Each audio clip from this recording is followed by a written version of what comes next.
Learn to Impact through intercultural exchanges. We started this journey with the embassy a few years ago, where we assisted them in their National Day activities by preparing a concept for a lantern competition. That went down very well. Ambassador was very pleased. Year 2, we did the same, and we went on further to help them with the celebrations of their National Day, because COVID was rampant. Ambassador, they almost called it off, but CDF jumped in, and through our Director of Events and Production, we were able to come up with a virtual concept. And of course, that went very well. It was viewed in St. Lucia, the diaspora, as well as in the Republic of China, Taiwan. Last year, we applied through the Spotlight on Taiwan Fund to do a craft enhancement project down in Swazel. That project was very successful. So we again applied late last year to do this training workshop, train the trainers. We felt it would have been more beneficial to train trainers rather than to train everybody. We felt that the impact would have been better because you train persons who can go on to train others. I think the reach, it is far-reaching rather than just training individuals. And the project, the session started last week, Tuesday. And we are very pleased to say that we are able to deliver in the South as well as in the North. And the feedback from the participants, it is very phenomenal. I think persons made lanterns. We used a lot of cardboard. But we felt that the Republic of China, Taiwan, they're the masters of lantern making. So why not share what they knew? And why not CDF applying to share in that knowledge? Knowledge is power. Knowledge shared is power multiplied. And that is a quote that Robert Noyce uses, a co-founder of Intel. Why not? And you know that the knowledge that is gained throughout the 4 weeks will not just stay with the participants, but we do the annual Lantern Festival, and we will utilize the skills of those individuals to go out into the communities and to impact others, impact persons in the communities, in the schools. They have done it in the past, but this year we are equipping them with new skills, best practices, and the know-how. We're not saying that our people can't make lanterns. We're not saying that they're not good at it, but we're saying if there is knowledge out there that can help us to enhance our craft and to develop our people and to broaden their knowledge, why not? And I would like to say to Ambassador, you know, we really do appreciate the effort. We really do appreciate the partnership that CDF has been able to develop with the embassy as well as your Ministry of Culture in the Republic of China, Taiwan. And I say to the participants, don't see this as just preparing for the lantern competition that we do in December. See it as an avenue for employment. Just sitting there on day one, my imagination started running wild, just looking at, you know, the skills that were being imparted. And I'm like, there is so much we can do with what we're learning. And one of the participants said to me, you know what, Mrs. Wynn? I make piñatas for birthday parties, and I see where I can use that skill already. You know, so here you are, somebody already seeing an employment avenue. So this is what CDF is about, developing people, developing their craft, so that they can go out there and become impactful. They can go out there and have employable skills, or the skills that will assist them in not just depending on the government for handouts, but holding their own and being able to earn a living through the skills that CDF is assisting them with. So I would like to say again, especially to those in the South, there is still a few spaces left for those persons in the South, so we call on you to join in. It's not too late. Our casheries class is filled already, but we still have a few spaces left in the South. So anywhere from the South, from Micoud going forward, feel free to join in. And we welcome you with open arms. I'd like to say, we're never too old to learn. We're not too good to learn. So here's an opportunity that has been given to us, and we embrace it with love. I thank you.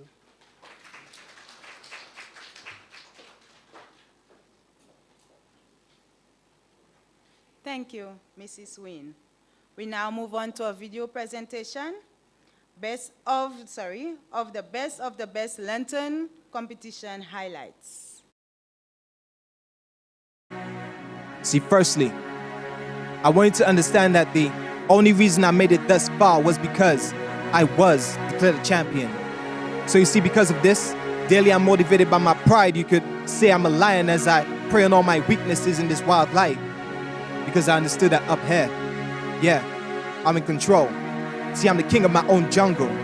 But don't get me wrong, I'm not saying that I have it all together. No, I mean many great men fall even 7 times over, but only a greater man can get back up and start over.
Thank you. Beautiful indeed.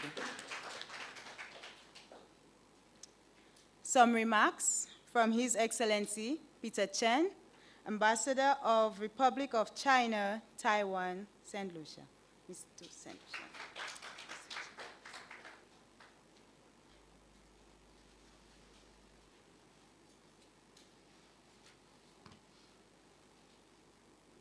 Honorable Dr. Ernest Hilaire, Deputy Prime Minister and Minister for Tourism, Investment, Creative Industry, Culture and Information, Parliamentary Secretary Gilman Ferdinand, and Ms.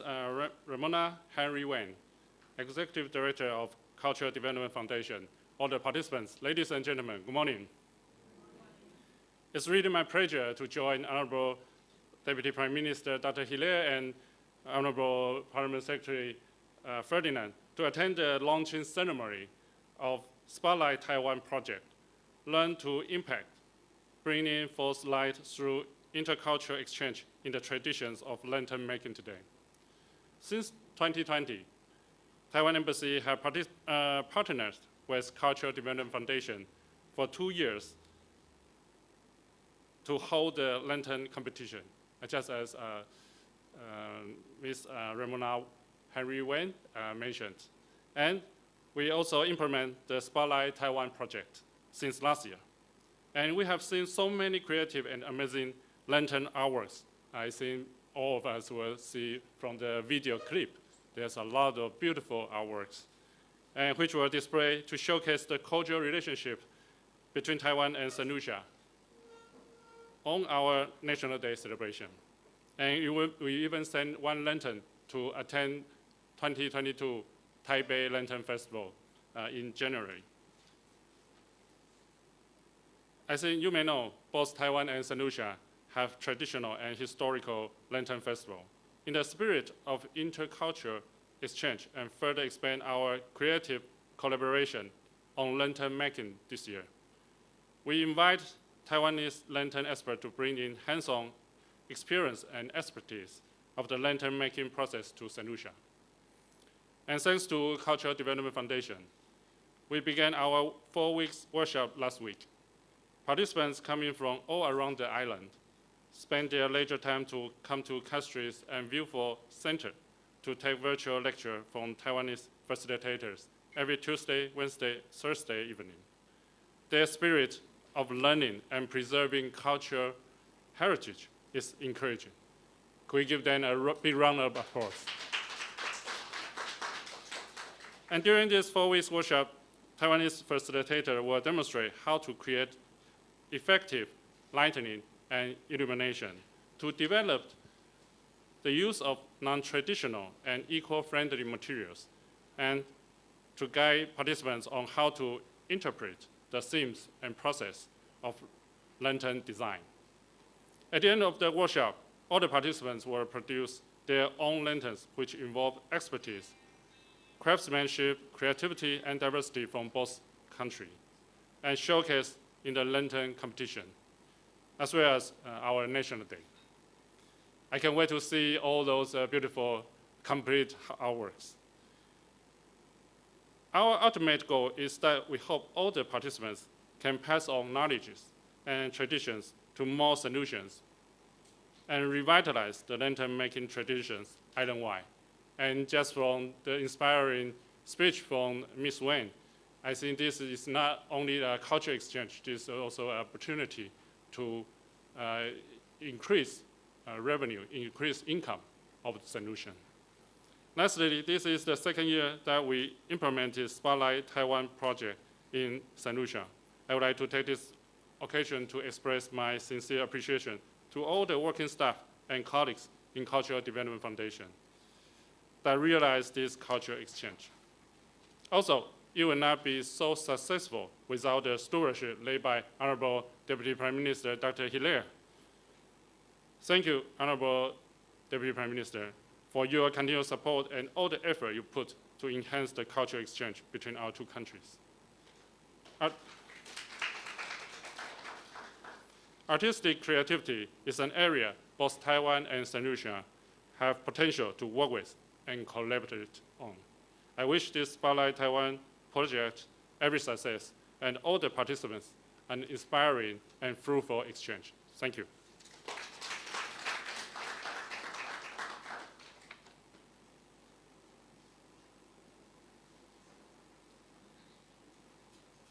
Thank you. We move on to video presentation of highlights of lanterns in Taiwan.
集合了国内外的艺术、科技跟工程的各界好手，激荡创意，高雄美的不一样。美丽的灯映照高雄的美。那现在到高雄，和大家一起点亮新年新希望。5、4、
marvelous works of art. We move on to some audio-visual of instructor Yang Qilang, chairman of the Chinese Artistic Lantern Association. 各位深入西亚的同学，大家好，我是中华花灯艺术学会的理事长蓝永琪。这一次很荣幸的受邀参与这次深入西亚登峰造极的线上视讯教学活动。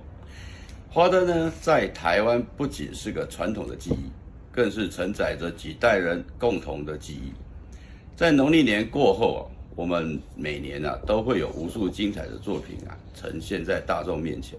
花灯不单能够在白天观赏，在夜晚灯亮的那一刻，那更能显现出花灯的可贵。光代表着光明、希望，光不只能照亮黑暗，也能温暖人心。一件好的花灯作品，不单是光彩绚丽，更重要的是能够感动人心。未来的4周，我们将一同努力制作出令人惊艳的花灯作品。期许在本次的教学，能让我们彼此能够教学相长，透过本次的文化交流，让各位收获满满。同时，也希望各位在结业时都能完成一件令人满意的作品。谢谢大家。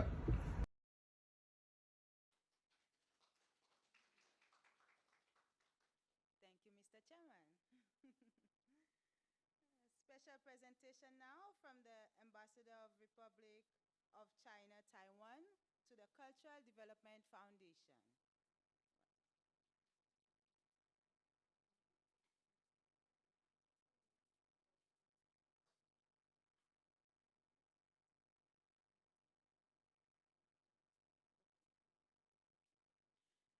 This special presentation will have to wait. So now we move on to a testimonial from Mr. Gilland Avril, one of our Lantern Workshop participants. Mr. Avril.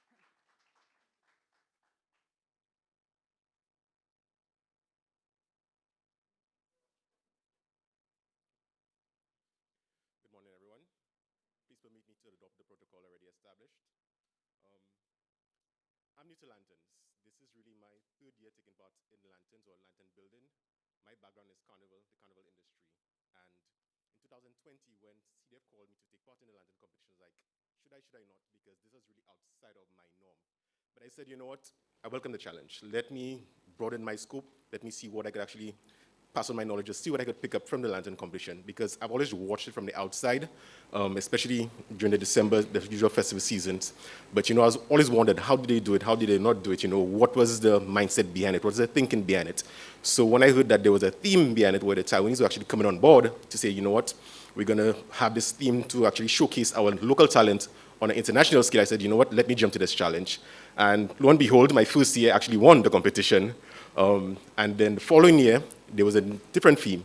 And with that, I actually built a team. So I said, you know what, let's see if now we're going to showcase our local talent internationally, where the winning lantern would be now showcased in Taiwan. I needed to go all out. So I actually brought other persons involved in the team. Again, it's not just the lantern makers, but I found persons with diverse backgrounds. There was an engineer, someone who had card designing, someone who was a painter. Actually brought persons on board. I said, you know what, this is not something just for St. Lucia, but this is international. Let us see what we have to offer here. And again, the team that I put together, we won. So the lantern was showcased in Taiwan, and that was, again, what the thought process behind it was merging the two cultures. And I think the week before that, the minister was actually promoting the culture of St. Lucia, where they had this robot showcasing the linkage between Taiwan and St. Lucia. So I actually jumped on board that and said, you know what, let us bring that into the lantern. And that's what we felt that we should bring into this whole thing. This year, actually, loved the idea that we actually had a trainer. My hope was that the trainer been on island to actually learn. Virtually, it's one thing we can learn so much, but actually having a hands-on would have been a much better approach. But nonetheless, I think some of the persons inside of the room, we have a diverse background, and skill set. So we're able to pick up on some of that, and even within the classroom setting, we're able to share some of that knowledge. Like I said, I have 19 years background in the carnival and making industry. So even some of the materials that they were using, I was able to actually pass on some of that knowledge, because there was one example with the wire, the gauge of the wire. We had no idea the thickness of it. But then with my background and Mr. Marshall's background in carnival, we were able to actually look at what was shown on television, on the screen, and actually break it down and actually source it locally. And that was one of the issues, sourcing materials locally. You know, what they have in Taiwan and what we have locally is different. So we now have to improvise in that regard. So it's been challenging for the first week, because we now have to change our mindset from what we know for the past 20 years and now learn a different skill set, a different way of doing things. Some of the things are similar, but it's, again, changing your mindset to that. And it's a really enjoyable session so far. I mean, they worked with us in some of the designs that we have. Again, the way we traditionally make things out of cardboard, we now have to put that on the back burner. Now we have to learn a new skill set, welding, and use different wires and framing and what have you. And like Ms. Wayne said, from day one, when they showed the first examples, my mind went. There were about 4 of us in the classroom, our minds went. We picked up our phones and we started researching, looking at the equipment. What do we have here vis-a-vis what they're using over there? What can we do outside of the lantern competition? What can be done? So we started thinking of Jeune Ecoyol, different skill sets. We're looking at Christmas. We're looking at New Year's. We saw so many different avenues for this, because usually, again, for the hotels, when they would request things out of cardboard or out of wood, what have you. So we say now, no, let us move away from that. Let us now create stuff using the same mindset, same ideology from the Taiwanese, same skill set, and actually apply this locally. So I think maybe not this year, but in the years to come, maybe hopefully next year, you could now see a new diverse set of products coming from the locals. Like Ms. Wayne said, the young lady who was doing piñatas, right away, she tapped me and said, hey, I could use this for my thing. And then she went and spoke to Ms. Wayne about that, because it's a whole new thinking of it. The materials are different. You learn new skills, airbrushing, welding, fabrication. It's just a completely different mindset. So we're really hoping at the end of this workshop that the skills that we learned, we can pass it on to a new generation of persons or persons who were unable to attend, and really take the Central Lantern competition to a whole new height. So this is my hope out of this. And I really, from, again, speaking to the other participants, that is the mindset, that this is not just for the next 4 weeks. And it's not just for December, but beyond that, there are a whole set of skill sets, whole new industries that we can develop from this. So this is my take from this, and I'm really thankful, Mrs. Wayne, for this opportunity, and the CDF team. I hope phase 2 might be participants can actually go to Taiwan. I'm hoping for that. Because I'm seeing that there's a whole factory, there's a whole industry out of this, and just doing it virtually is not good enough for us. We're seeing that we want more. So we're really hoping that, Mr. Ambassador, that next phase, that we actually get a crop of us to actually travel to Taiwan and actually get hands-on training with Mr. Lang. Because it's one thing, like I said, to do it virtually. It'll be different to actually see it and actually have him over you, shadow you, to actually create it. So thank you very much, and enjoy the rest of the ceremony.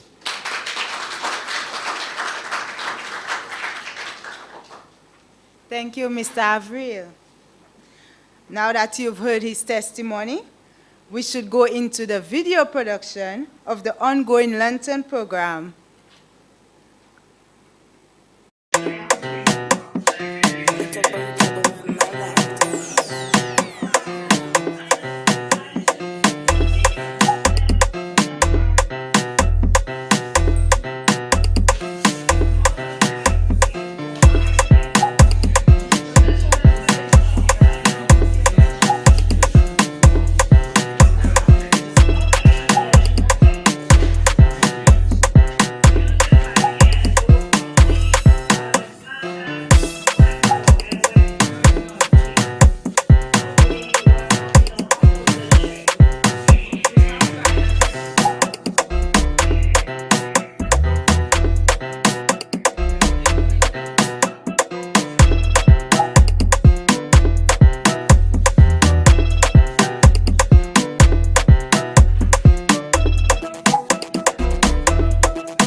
Thank you very much. We have pending the special presentation from the Ambassador of the Republic of China, Taiwan, to the Cultural Development Foundation.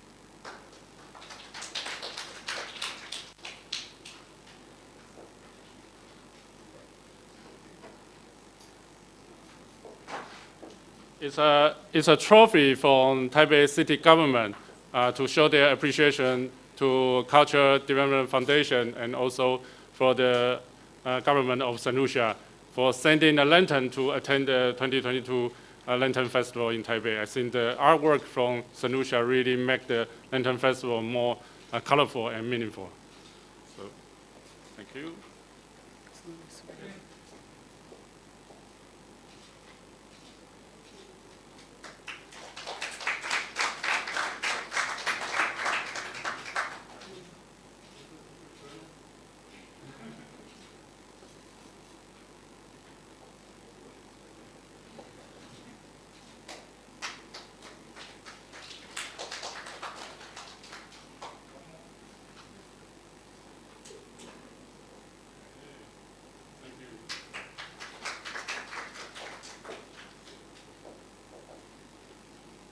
Beautiful, beautiful. Thank you very much. We now have remarks from the Honorable Dr.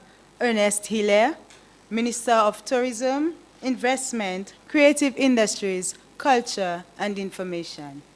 Dr. Hilaire.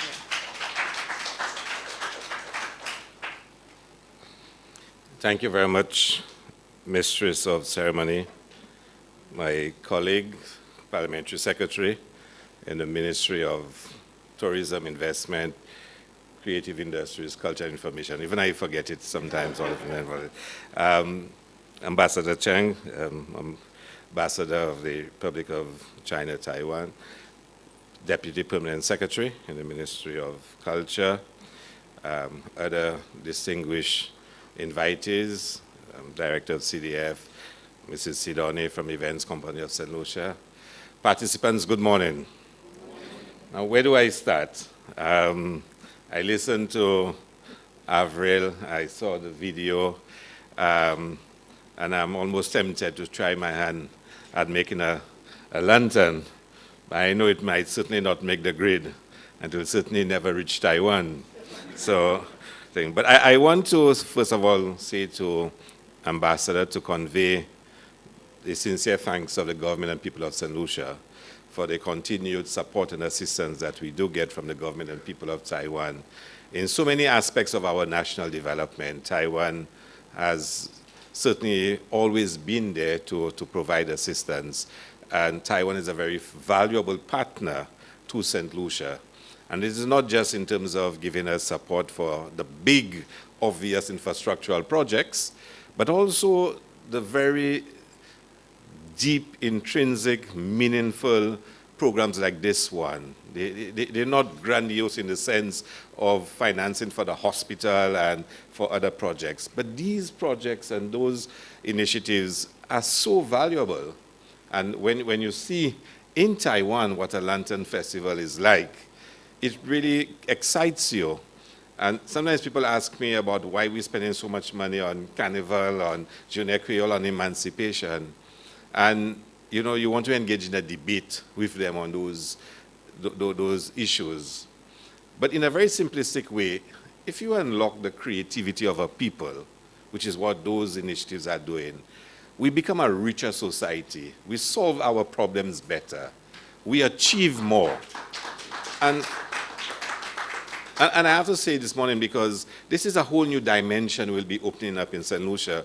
When I was asked about why you insist on having Carnival, and I said we cannot continue to suffocate the creativity of our people. We need to unlock it. We need to move beyond COVID and for us to assert our personality once more as a nation. And those initiatives, and why I'm thankful to you for, Ambassador, to your government and people for helping us, will help us as a country, as a people, to become richer. A people that can invent, that can create, a people that can excite itself to achieve higher levels of performance and to achieve things that are beyond the ordinary imagination is a rich society. And being able to produce lanterns like this that can just excite people when they see them, it's something about raising the value of our society. And it is important. And we really appreciate the support that you're giving. And I heard Avril again saying, maybe not this year, but next year, we will certainly be a lot grander than we've ever been. And I support him on that. And I know Drina and I have had a conversation about, certain little things that I want to place emphasis on. And in that conversation, she raised with me about the lantern competition. And I was saying to her, you really need to rethink how we do it in St. Lucia. Let's make it bigger. Let's make it grander. Let's involve all the communities. Let us really make the Lantern Festival something which is really grand. And with this training, we expect it to be bigger, not just in terms of conception, but in terms of how many of participation as well. So what do we do? Do we have an inter-district competition? Do we have, let's think about it. Let CDF sit down and think about how best we can make the Lantern, Festival something which is embedded in us. And the point was made about how we can be used in other areas. In Carnival, for example, the making of our king and queen costumes. Even individuals wanted to have themed birthday parties. Now the children want all kind of Batman party and Transformers party. The young people nowadays, before we used to have a birthday party, it would be a little rock cake and squash. But now children want theme parties. They want, even in our events, our fetes, we need to take it to a level higher rather than just walking into a Color Me Red or Euphoria. You can actually enhance the look and feel and make patrons feel that they in a different kind of experience. But those things can help in terms of the look and feel and the setting and creating that. And it opens new employment opportunities. The youth economy comes into play. How do we say to young people who have an interest in this, you can actually create a livelihood in St. Lucia, selling your services, making for weddings, for christenings. There's 100 birthday parties. There's so many avenues. If you have the quality of the product and you can market it and sell it, there are people that will want to spend some money to have, their look and feel enhanced and pay a little extra. As a promoter, if you can enhance the experience, people will pay more. People will pay if they believe they're going to get an experience. An experience is not always about free food and drink. It's just about the vibe, the feeling. And those designers that are trained now can contribute a lot to this. But more importantly, I think it will unlock greater creativity in our people in terms of our intellectual capacity, even our emotional intelligence to be able to think beyond just the ordinary. And I'm really happy just looking at some of the lanterns. Just imagine you're in Taipei and watching this presentation. How would you feel as a person? You're seeing those manifestations of creativity among the Taiwanese people. Let us see how we can translate it to St. Lucia. So you, the trainers, I hope you do get the opportunity, and I hope CDF does create the opportunity for you to train more individuals. I hope, CDF can convince the ambassador to take some of the best people to Taiwan to actually get the practical hands-on and the experience of a Lantern Festival to really be inspired by it, to be able to come back and to train more individuals in St. Lucia. For us at CDF and the ministry to be able to organize the event in St. Lucia at a higher level with greater impact, and for us to really be able to say to our people, we're opening new doors for you. And once the youth economy gets started, there will be support in there for young people who want to be able to, take that as a potential career and the creation of a livelihood for themselves. So this is exciting stuff, and I certainly look forward, maybe not this year, but as Avril promised, next year, for us to see a marked difference in how we approach the event and the quality of lanterns that we have. And I think it is thanks to the assistance of the government and people of Taiwan through the local embassy. We all know St. Lucia the patron saint of St. Lucia is one. The patron saint is the patron saint of sight, associated with light, because if you cannot see, light is the beacon of hope coming out of darkness, and there's an association between the St. Lucia, the patron saint, and the whole notion of light and what a lantern, portrays and the beacon of hope that it is to our people. So thank you very much. Thank you very much, CDF. To all the trainers, I certainly look forward to the product of your work and to see that the skills that you've acquired really manifested in different dimensions and different endeavors in our society. So all the best, and I'm looking forward, as I said, in the coming months to see how you put in those skills into action. Thank you very much.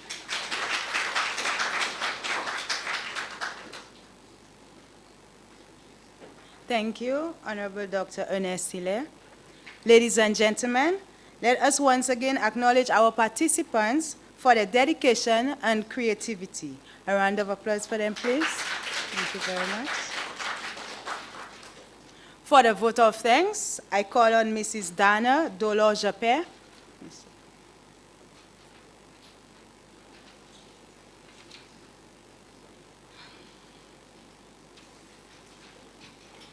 A blessed morning to all. Protocol being established, I would like, on behalf of the Cultural Development Foundation, to express appreciation to all who made the virtual launch and the trainers lantern program possible. Our parent ministry, the Ministry of Tourism, Investment, Creative Industries, Culture and Information, for the continued support in our programs. Ministry of Culture in Taiwan for the financial support through the Embassy of the Republic of China, Taiwan, under the Spotlight of Taiwan Fund. Your support in this venture has been a great help in providing the much-needed training to our participants. To the Embassy of the Republic of China, Taiwan, we say thank you for considering the proposal and assisting us throughout the process. To Elsie Tai, Third Secretary to the Embassy of the Republic of China, Taiwan, thank you for your assistance before and during the program. To the Lantern Association of Taipei and teacher Lan Yongqi and his team, we say thank you for your time and expertise towards bringing forth the knowledge and skills in the lantern design and construction. We would also like to acknowledge the management and CDF staff of their hard work in making this program and launch possible. And to the participants for taking part in the program, we say thank you. Thank you to our guests and viewers for being a part of this virtual launch. Have a wonderful day and have a wonderful and blessed day. Thank you.